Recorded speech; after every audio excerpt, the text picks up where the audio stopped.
하나님 말씀 빌립보서 1장 3절부터 11절까지 말씀 교독하겠습니다. 빌립보서 1장 3절로 11절입니다. 내가 너희를 생각할 때마다 나의 하나님께 감사하며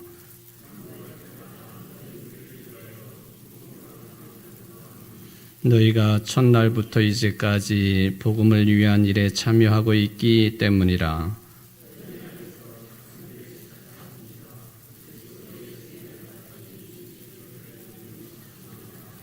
내가 너희 무리를 위하여 이와 같이 생각하는 것이 마땅하니 이는 너희가 내 마음에 있음이며 나의 매임과 복음을 변명함과 확정함에 너희가 다 나와 함께 은혜에 참여한 자가 됨이라.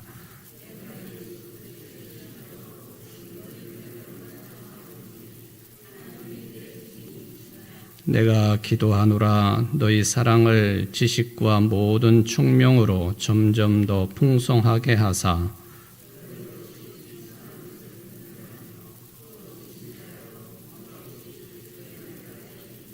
예수 그리스도로 말미암아 의의 열매가 가득하여 하나님의 영광과 찬송이 되기를 원하노라. 아멘. 오늘 본문 말씀을 가지고 세 번째 시간을 진행을 하겠습니다. 아무래도 이 빌립보서 1장 이 본문을 가지고 앞으로도 몇 차례는 더 생각을 좀 해야 될 것 같습니다. 하여튼 이 같은 본문을 수요일마다 여러분들이 함께 읽고 교독함으로 이 각인이 되는데 조금이라도 더 도움이 되었으면 좋겠습니다. 지난 시간에 제가 했던 이야기 가운데에 외래어이기는 하지만은 말틴 루터가 종교 개혁을 일으키고 그리고 루터가 죽은 다음에 1년 만에 그 종교개혁의 제1의 도시인 비텐베르크가 교황의 군대 또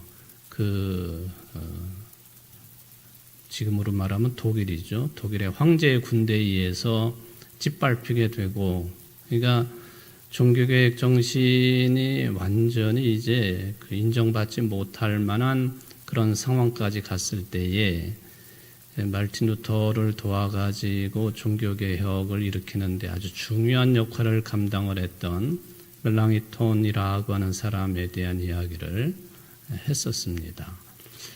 이 멜랑이톤이라고 하는 사람 이야기를 할 때에 저는 당연히 그런 줄 알고 여러분들에게 말씀을 드렸는데, 지난 수요일 날 지난번 그 독일 종교개혁지 성지순례 가셨던 분들이 말틴 루터하고 멜랑이톤 그 무덤이 이렇게 그 성체교회에 있다고 하는 얘기 제가 드렸잖아요.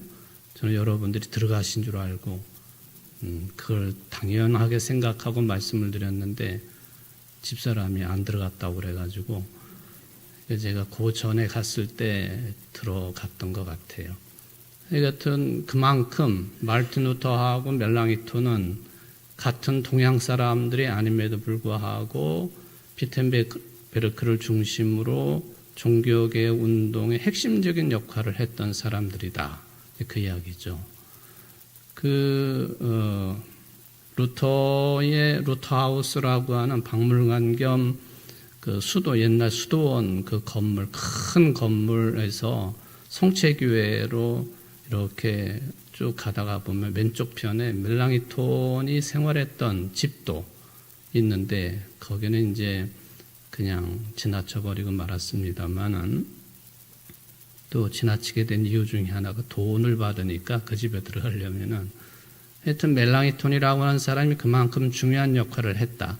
그런데 루터가 죽은 다음에 그 뒤를 이어가지고 중요한 역할을 해야 되는데 이게 너무 힘이 든단 말이죠.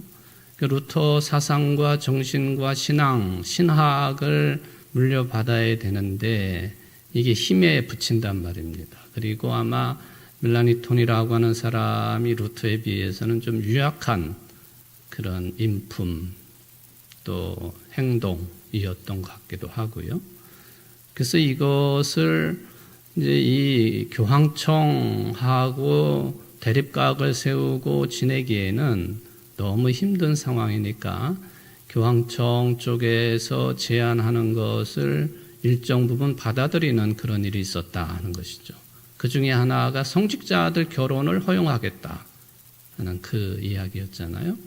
그리고 성찬을 베풀 때에 그 떡과 잔을 일반 교인들도 받을 수 있도록 하겠다. 그 외의 모든 것들은 다 이전대로 한다 하는 게 이제 뭐 중재안도 아니고 일방적으로 그렇게 밀어붙이게 되는 그런 상황이었죠. 그 내용이 이제 아우스부르크 협정이라고 하는 그런 내용인데 이것을 조금 더 수정 부완해가지고 나타난 협정이 하나 있는데 그게 라이프치히 잠정 협정이라고 하는 거예요. 그때에 멜랑이톤이 가졌던 입장이 뭐였느냐 하면은 저 가톨릭이 요구하고 있는 모든 의식이라든지 이런 것들 그거는 본질적인 것이 아니니 그 점에 있어서는 말하자면은 그 이전처럼 해도 큰 문제가 되지 않겠다라고 하는 그런 내용입니다. 그러니까 차선책이었죠. 그 멜랑이톤 생각에는 루터 교회를 어떻게든지 지켜내야 되겠다라고 하는 생각이 더 앞섰기 때문에 그런 이제 정리를 해 놓은 것으로 볼 수가 있겠습니다. 반면에 이제 그 요원의 불길처럼 불타오르고 있는 이 개혁 정신 여기에 투철한 사람들 입장에서 보면은 멜랑이톤이라고 하는 사람은 저 변절자다 말이죠. 어떻게 그렇게 양보를 할 수 있느냐? 우리가 그걸 위해서 이렇게 전쟁하듯이 뭐 이것을 이제 진행을 하고 또 그 당시는 뭐 가톨릭 세계였었으니까 그 무서운 시절을 이제 보내게 된 것인데 그건 있을 수 없다 해가지고 심각한 논쟁이 벌어지기 시작을 했죠. 그러니까 멜랑이톤과 루터주의를 고수를 하려고 하는 그런 입장과의 논쟁이 아디아포라 논쟁이었다. 그 대표자가 플라키우스라고 하는 멜랑이톤이 가르쳤던, 그러니까 비텐베르크의 학생이었던 플라키우스라고 하는 사람하고 멜랑이톤 사이에 이게 논쟁이 아디아포라라고 하는 논쟁이 심각하게 벌어졌다라고 하는 그런 말씀을 드렸습니다. 그러면서 이 뭐 지금도 마찬가지지만은 이 아디아포라의 한계가 어디까지냐, 별것 아닌 것으로 인정할 만한 내용이 어디까지냐, 이건 해도 좋고 안 해도 좋은 이런 것을 구별할 수 있는 한계를 어디다 기준을 놓고 그걸 판단할 수 있겠느냐, 이것을 현대 삶 속에서도 특히 우리 그리스도인들은 사회생활을 해야 되기 때문에 그런 고민을 언제나 가지고 있다는 것이죠. 그러니까 초대교회 때로부터 지금까지 이런 내용을 가지고 기도의 제목을 삼고 그리고 어디까지 허용을 해야 되고 어디까지는 우리가 허용해서는 안 되고 그게 참 힘든 과제 중에 하나다. 초대교회 때부터 그랬다 하는. 우리들 생활 속에서 비복음적인 복음과 이게 동떨어진 그런 생각과 일이 벌어지게 되는 원인이 뭐냐? 복음과의 일치, 복음과의 연합, 이것을 어떻게 받아들일 때 이런 현상이 벌어지느냐, 이것을 이제 생각을 해 볼 수가 있겠습니다. 이런 이야기는 이제 빌립보 교회에 대해서 바울이 이야기하고 있는 내용과 밀접한 관련성이 있지요. 5절 말씀입니다. 너희가 첫날부터 이제까지 복음을 위한 일에 참여하고 있기 때문이라. 첫날부터 이제까지. 예수님을 믿은 다음부터 이 편지를 받아보는 그때까지 그렇게 수백 년, 수천 년 된 것은 아니지만은 그 사이에 이 일에 복음과 일치, 복음과의 연합에 있어서 빌립보 교회가 상당히 모범적이었다 하는 이야기입니다. 근데 우리는 흔히 이 복음과 일치, 복음 정신으로 산다 또는 신앙으로 믿음으로 산다라고 할 때 교회를 놓고 판단을 하게 되면 예를 들면 눈에 보이는 교회를 세운다든지 또 예배 의식을 가지고 예배를 드린다든지 또 이 같은 이런 외형적인 일들, 가시적인 교회 활동을 그걸 원활하게 만들고 강화시키고 그것이 복음적으로 사는 것이다. 그렇게 생각하는 경향성이 무던히 많다는 것이죠. 이런 것들은 당연히 필요해요. 교회 건물도 필요하고 또 예배를 드리기 위해서는 예배의 부름부터 시작해가지고 축복 기도를 하는 순간까지 순서 다 필요한 것이죠. 그런데 여러분들이 참 면밀하게 생각해야 될 것은 그런 것들이, 그런 내용들이 복음 자체는 아니다라고 하는 것이죠. 그렇게 보면은 복음 자체가 아닌 것을 가지고 논쟁을 벌이고 복음 그 자체가 아닌 것을 가지고 싸움을 벌이고 그걸 가지고 네가 옳다 내가 옳다 하다가 갈라지고 찢어지고 떨어져 나가고 고소하고 비본질적인 문제에 매달려 가지고 정작 본질이라고 할 수 있는 복음과 일치, 복음과의 연합을 매우 소홀히 하는 이런 현상들이 내 속에서는 또 우리 속에서는 우리 교회 공동체 안에서는 더 넓게 보면은 그리스도인들 세계에서 벌어지지 않고 있다고 누가 감히 당당하게 말할 수 있겠습니까?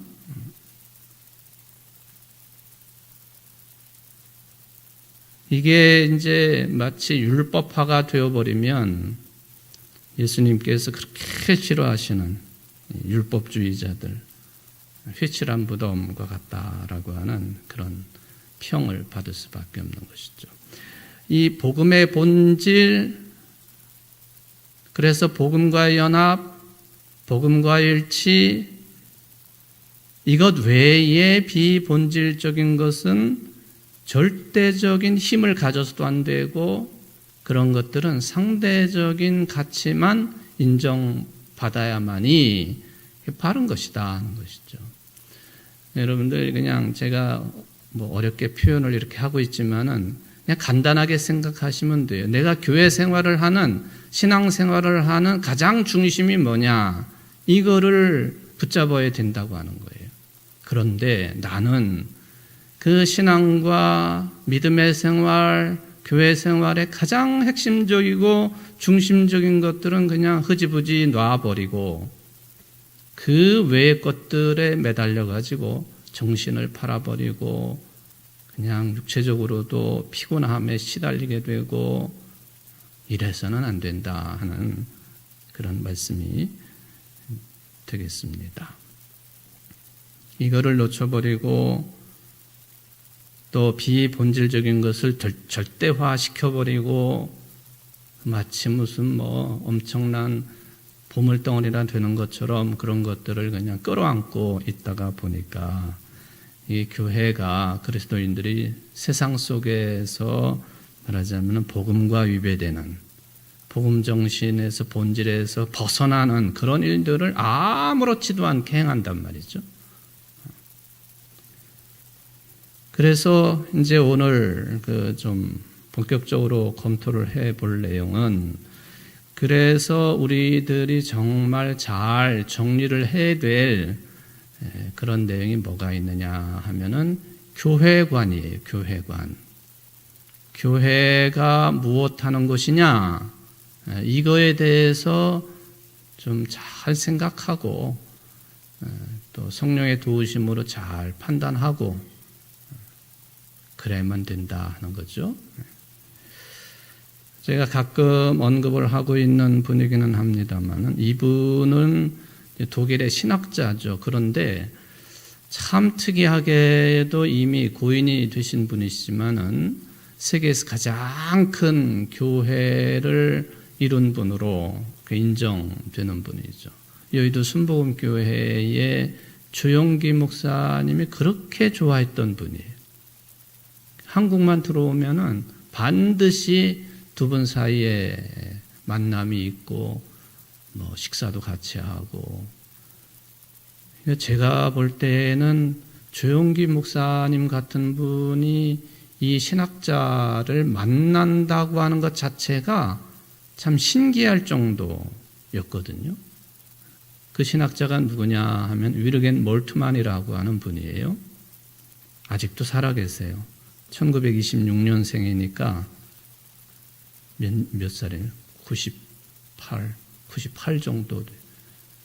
이제는 장거리 비행을 하고 한국에 오기가 쉽지 않겠다 하는, 지난번에 오셨을 때에 그분의 행동거지나 이런 걸 보니까 이제 쉽지는 않겠구나 하는 그런 생각을 했는데 100살 가까이 되신 분이거든요.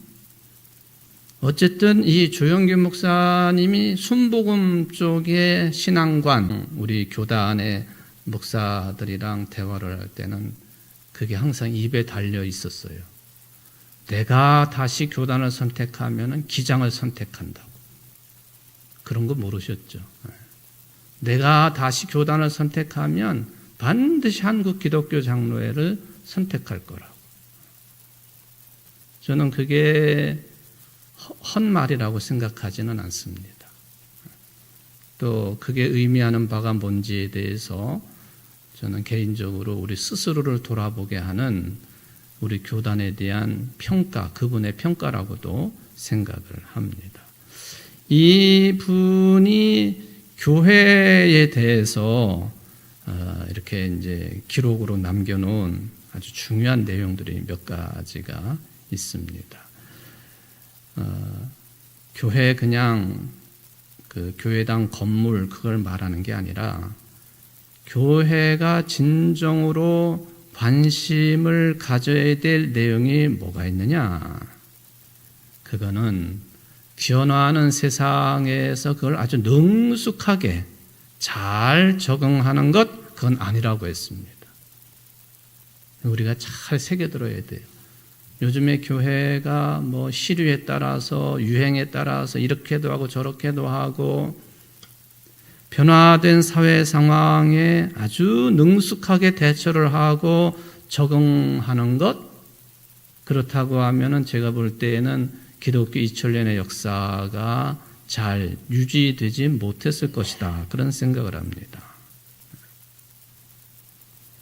교회는 늘 내적으로 갱신이 돼야 되는 것인데 어떤 영향으로 그게 되는 것이냐? 성령의 도우심으로, 또 완전히 이루어지진 않았지만 우리 가운데 역사하고 있는 하나님의 나라의 능력으로 교회는 항상 내적으로 거듭나야 되고 갱신이 돼야 된다는 거예요. 무슨 시스템이 변화가 되고 무슨 프로그램을 어떻게 적용을 해야 되고 뭘 해야 되고 이거는 정말로 비본질적인 내용이다, 그런 거죠.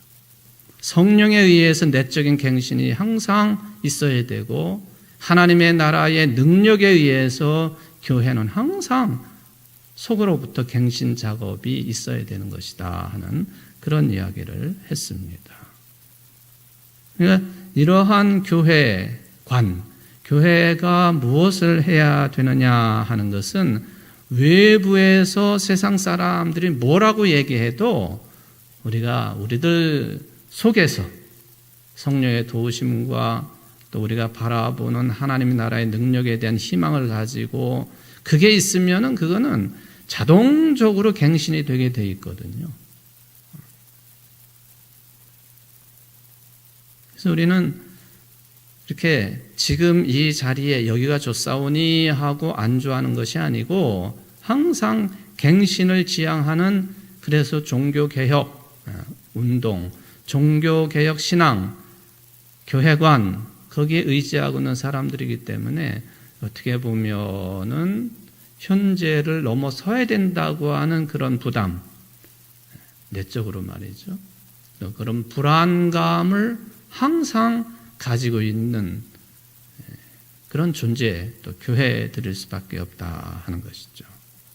그래서 4가지 정도를 이분이 교회가 무엇하는 곳이 되어야 되느냐 하는 것에 대해서 정리를 해 놓았습니다. 첫 번째가 교회는 예수 그리스도의 교회다라는 말이에요. 교회는 누구의 교회라고요? 예수 그리스도의 교회. 이건 굉장히 중요한 문제예요. 이 말과 함께 우리가 좀 생각을 해봐야 될 것이, 교회가 사람의 교회, 인간의 교회, 내 교회, 내 교회라고 하는 말이 굉장히 중요하고도 아름다운 말입니다마는, 내 교회이기 때문에 내가 나를 마음대로 하는 것처럼 교회를 내 마음대로 좌지우지한다, 그렇게 흘러갈 경우에 그건 아주 잘못된 태도죠. 교회는 예수 그리스도의 교회다, 그 말씀입니다. 이거에 대해서 우리가 참 조심을 해야 되고, 이 의미가 뭔지에 대해서도 잘 파악을 해야 된다 하는 것이죠. 이게 안 되다가 보니까 다른 사회, 세상의 질서가 교회 안에 그대로 침투가 돼가지고 교회의 예수 그리스도의 뜻과 복음 정신에 의한 그 지배를 받는 게 아니라 세상의 것들의 지배를 받아요. 그런 경우 많이 있지 않습니까? 그건 아주 우리의 책임을 방기하는 것이죠. 우리의 교회가, 주님의 몸인 교회가 이 교회다움을 잃지 않으려고 한다면 꾸준히 항상 누구에게 의존해야 되느냐 하면은 그리스도에게 의존해야 마땅하다 하는 것이죠.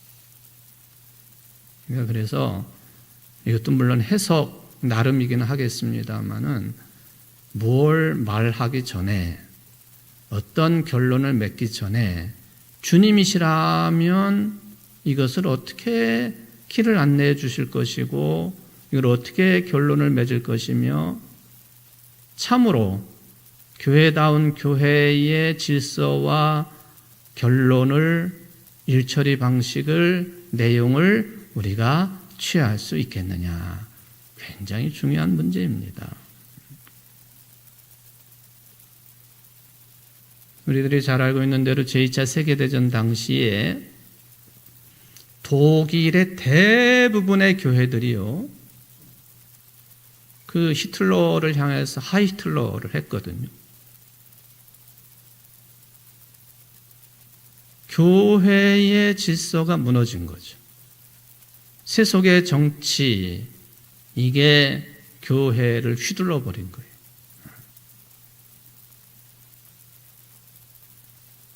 그런데 그런 중에서도 교회의 교회다움, 그리스도에게 의존하는 그런 질서와 내용으로 우리 교회가 이게 그렇게 유지가 되어야 된다라고 판단한 사람들이 적은 모임 숫자였지만은 저들이 이룬 교회가 있습니다. 그 교회를 말하기를 고백교회라 그렇게 불렀거든요. 고백교회. 우리나라 청주에는 없지만은 우리나라 지역으로 내려가 보면은 교회 이름이 아예 고백교회라고 하는 이름을 가지고 있는 교회들이 몇 군데 있어요. 이것도 이 제2차 세계대전 당시에 독일 상황을 염두에 두고 우리 교회는 정말로 교회다운 교회, 예수 그리스도에게 의지하는 교회, 예수 그리스도의 복음의 정신에 일치하고 연합한 그런 상태로의 교회, 이거를 지향하기 때문에 이 독일의 고백교회 그 이름을 그대로 갖다 쓴 것으로 볼 수가 있겠습니다. 그때 1934년도에 한 선언문이 나왔는데 그게 바르멘 신학선언이라고 하는 거예요. 바르멘 신학선언이라고 하지만은 이 아주 중요한 교회관을 언급해 놓은 그런 내용이 되겠습니다. 제1항에 보면은 국가에 종속되는 교회는 거부한다. 국가 제도, 국가의 정치, 국가의 시스템, 거기에 교회가 종속돼서는 안 된다는 거죠. 근데 이 독일 교회 처음 말씀을 드렸지만 대부분의 교회들이 다 국가에 종속돼 버리고 말았어요. 총칼이 무서우니까. 그러기도 하고 당시에 독일 국민들이 처한 입장이 그렇게 흘러가게 되어 있었다는 것이죠. 무서운 얘기입니다. 우리는 오로지 그리스도에게만 종속한 교회를 이룬다.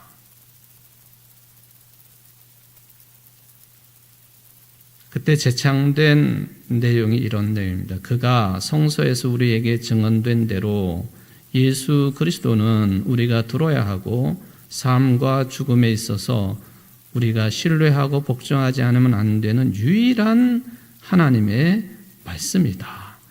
예수 그리스도는 유일한 하나님의 말씀이다. 그런데 유일한 하나님의 말씀을 따르지 아니하고 히틀러의 말을 따른다? 그거는 도저히 받아들일 수 없는 거 아니겠습니까? 우리는 교회가 교회의 선교의 근원으로서 이 유일한 하나님의 말씀 밖에 그리고 이 말씀과 병행해서 또 하나의 다른 사건들, 권세들, 형태들, 진리들을 하나님의 계시로 인식할 수 있고 또 인식하지 않으면 안 된다고 가르치는 거룩한 가르침을 우리는 거부한다. 이거 위에 또 있다 하는 이것을 거부한다. 예수 그리스도가 유일한 하나님의 말씀이라고 하는 것 외에 다른 것들을 우리에게 주입을 시키거나 그걸 가지고 우리에게 이렇게 뒤집어 씌우거나 그렇게 해서 억지로 우리를 이끌어 가려고 하는 거 우리는 그거 거부한다. 바르멘 선언 통해서 이야기한 내용이죠. 그렇다면은 교회가 예수 그리스도를 대신해서 이게 힘이다 생각해가지고 의존하는 경우 대체적으로 두 가지 정도로 정리가 될 수가 있겠는데 교회가 교회당 자체를 의지한다든지 교회가 그 복음과 일치되지 않은 상태에서의 교회 질서만 의지한다든지 교회 자체를 목적으로 한다든지 그건 여러분 예수 그리스도만이 유일한 하나님의 말씀이다 하는 그 정신하고는 배치가 되는 것이기 때문에 이게 그것 말고 현대 교회들이 유혹을 받는 내용 중에 하나죠. 또 하나가 이제 좀 전에 그 나치 시대 때 이야기를 한 것처럼 교회가 국가나 사회 권력을 의존하는 모습 그겁니다. 이건 긴 설명 드리지 않아도 여러분들이 잘 아실 겁니다. 이런 거에 의지하지 말아야 된다. 그런 것들은 마치 율법을 상대화하는 것처럼 상대화의 대상이지. 그런 가운데서 우리 자신을 갱신해 나가야 되는 것이고 또 우리는 그 하나님의 나라를 지향하는 그런 존재들로서 그 방향성이 뚜렷해야 된다라고 하는 것을 생각을 해볼 수가 있습니다. 예수 그리스도의 교회라고 하는 중요한 내용이죠. 또 하나가 이제 선교하는 교회라고 하는 차원이 되겠습니다. 위르겐 몰트만 신학자가 내놓은 방안입니다. 선교하는 교회. 그분이 말씀하시기를 교회는 교회 자체와 교회의 위탁을 세계사의 틀 안에서 서술하지 않으면 안 된다. 이게 무슨 말이냐 하면은 교회는 복음을 전하는 아주 순전하게 복음의 내용만을 전하는 것도 포함이 되겠지만요. 이 복음 정신의 지배를 받는 어떤 선한 영향력을 사회에 끼치는 것까지 다 포함을 해서 교회는 선교적인 차원에서 기록되고 표현되고 이야기될 수 있을 뿐이다 하는 이야기를 했습니다.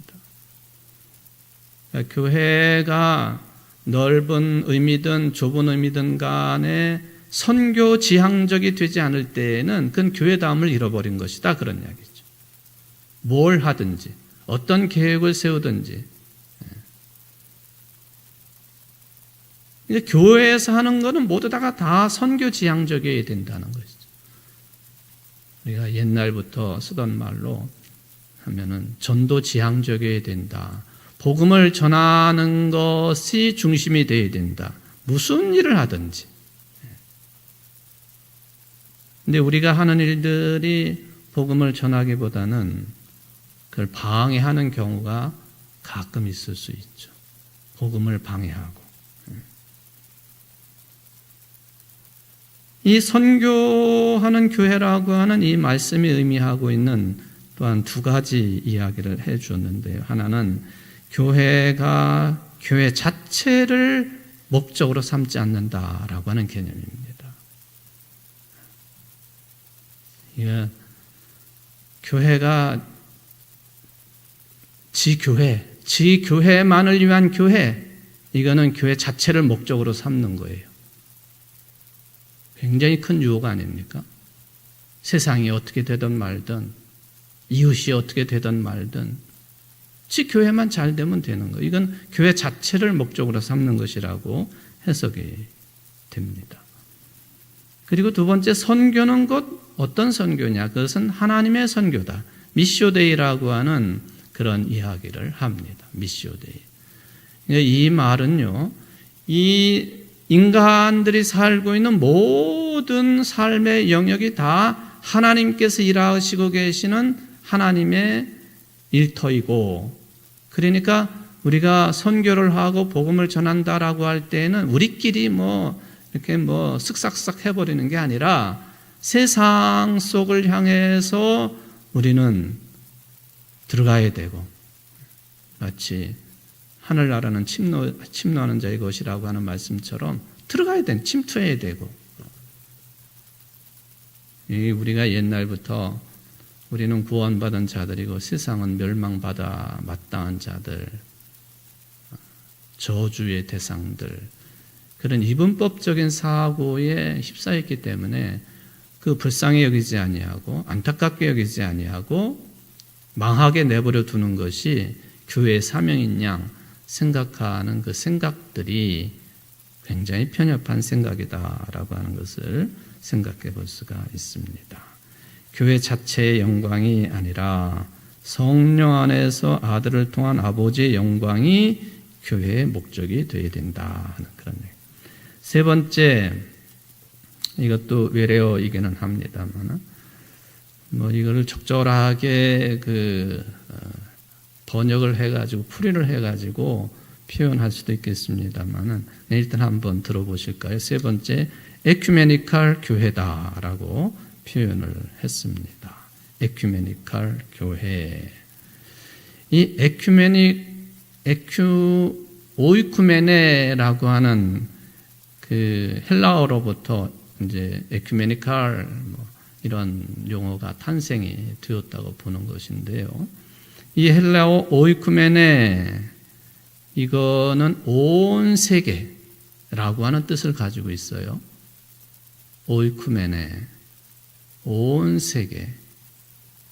이 오이쿠메네라고 하는 단어와 관련지어서 이야기할 수 있는 단어가 또 하나가 있는데 오이코스라고 하는 단어예요. 오이코스.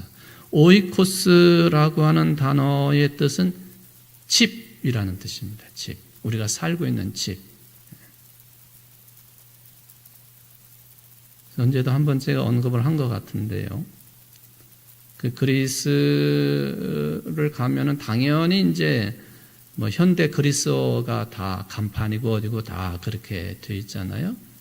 또 어디 그 공동묘지를 뭐 구경한다고 하는 것은 좀 이상하고, 여기 그리스의 공동묘지는 어떻게 되어 있는가 하는 것을 일부러 보러 들어간 거죠.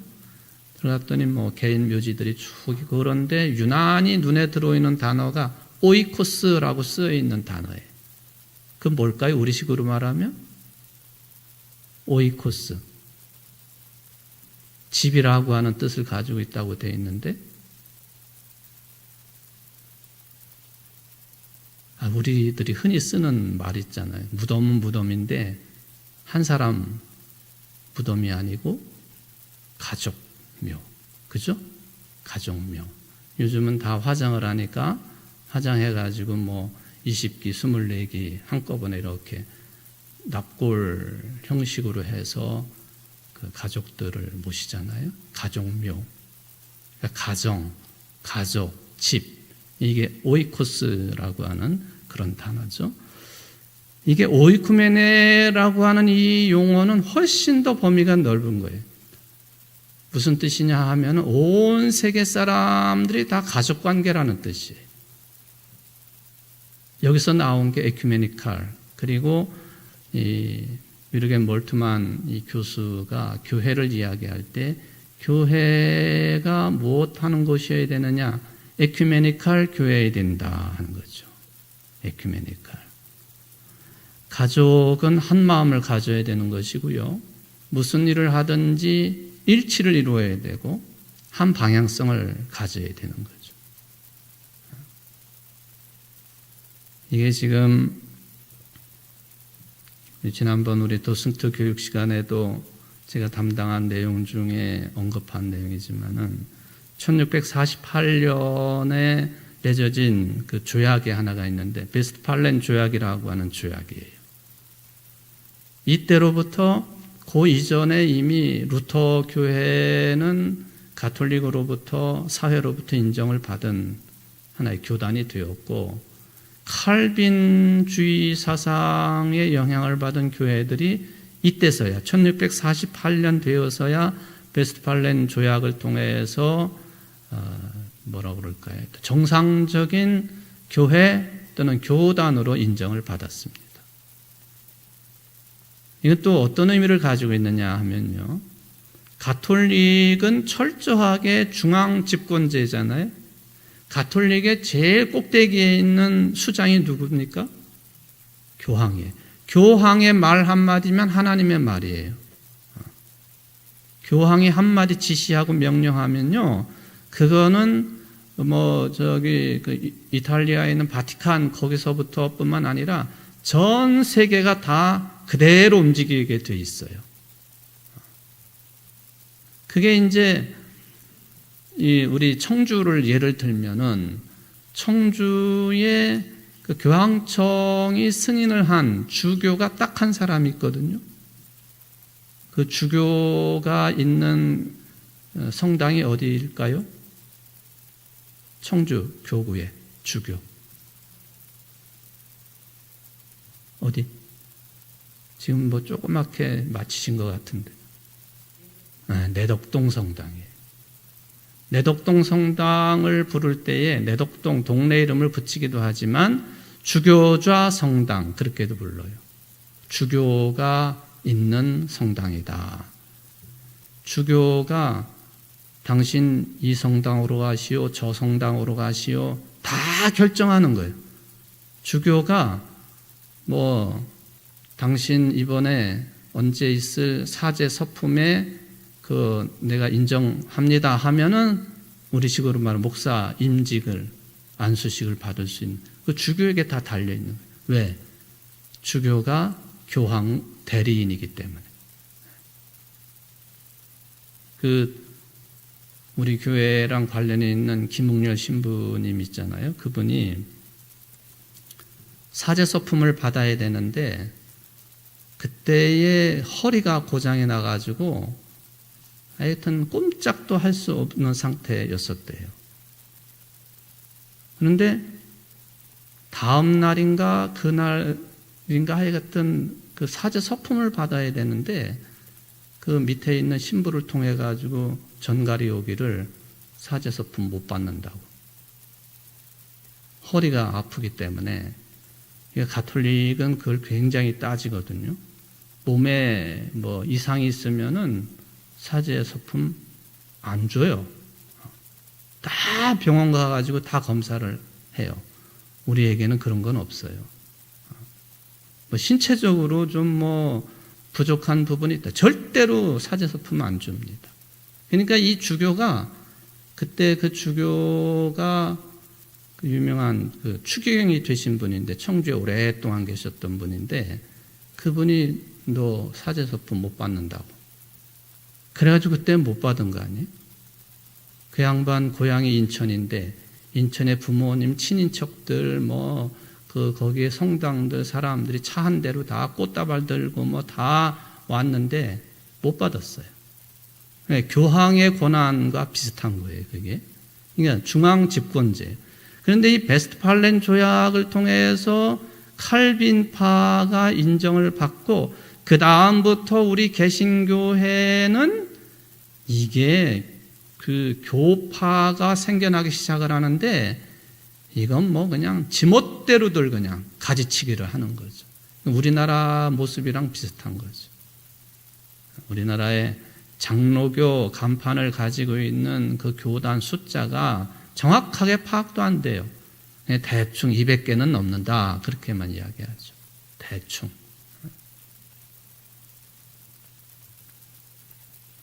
그러니까 이 몰트만 교수 이분이 교회가 무엇하는 그 교회가 되어야 되느냐? 일치를 지향하는 교회가 되어야 된다.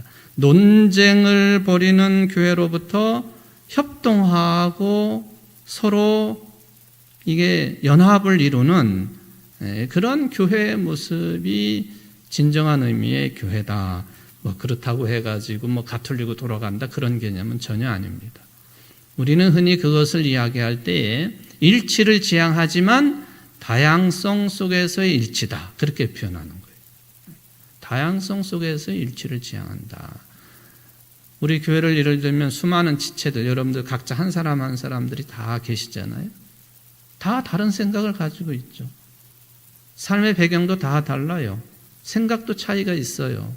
모든 이 인생의 뒷배경이 다 달라요. 똑같은 사람 하는 사람도 없어요. 왜? 하나님이 그렇게 만들어 놓으셨으니까. 그럼에도 불구하고 1차적으로는 예수님이 그리스도이십니다. 주는 그리스도시요 살아계신 하나님의 아들이십니다 라고 하는 그런 신앙 고백 위에 세워진 것이 교회이기 때문에 교회의 지체들은 내 뜻과 내 생각과 내 지혜와 선 경험이 있다 할지라도 일치지향적인 삶을 이루어야 된다 하는 것은 분명합니다. 한 교회는 그게 좀 빠르고 쉽게 가능하겠죠. 그런데 흩어져 있는 교회들, 전 세계 교회들 생각하면은 연합하는 일치하는 에큐메니칼 교회를 이룬다고 하는 것이 참 어려운 문제입니다.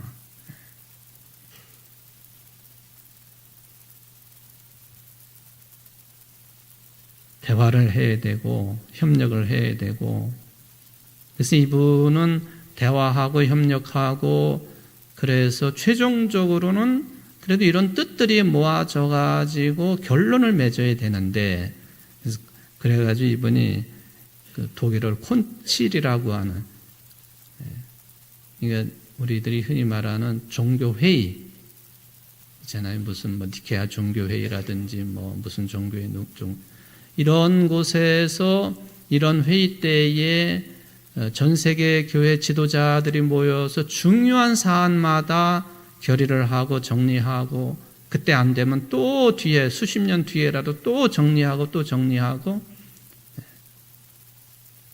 그런 과정을 거쳐서 전 세계 교회가 일치를 해야 된다. 에큐메니컬 운동에 참여해야 된다라고 하는 그런 주장을 하고 있습니다. 이런 운동들이 이제 1648년도부터 계속 갈라지고 그러다가 이거 이래서야 되겠는가 해가지고는 1910년 20세기 초에 들어와 가지고 이런 자각이 일어나게 된 것이죠. 그래서 1910년에 영국의 위쪽 스코틀랜드 에딘버러라고 하는 곳에서 모여가지고 제1회 세계 선교 대회를 통해 가지고 이런 일치 운동의 기구를 발족을 시킵니다. 그것이 지금의 뭐냐면 WCC라고 하는 기구예요. 여기에는 가톨릭도 깊은 관심을 가지고 어떻게 하면은 하나의 교회였는데 가톨릭과 이 종교개혁 정신을 가지고 있는 교회들이 하나의 지향점을 가지고 연합할 수 있겠느냐. 다양성 속의 일치점을 찾을 수 있겠느냐. 이런 거에 대해서 큰 관심을 가지고 있습니다. 지난주에도 우리 교회가 리마 예식에 따른 성찬 예식을 베풀었습니다마는 페루의 리마라고 하는 도시에서 탄생한 이게 제일 힘든 게 뭐냐 하면 성찬의 일치예요. 가톨릭하고 이 개신교하고는 이게 출발 정신이 다른 거거든요. 가톨릭은 빵과 포도주를 뭐라고 그래? 화채서를 주장하는. 빵과 포도주가 있지만 성직자가 기도를 하고 나면 그 빵과 포도주가 곧 예수 그리스도의 몸으로 변하고 피로 변한다. 이게 화채설이에요. 여러분들 그런 믿음을 가지고 성찬을 받으시나요? 아니죠. 우리는 의미를 추구하는 사람들이거든요.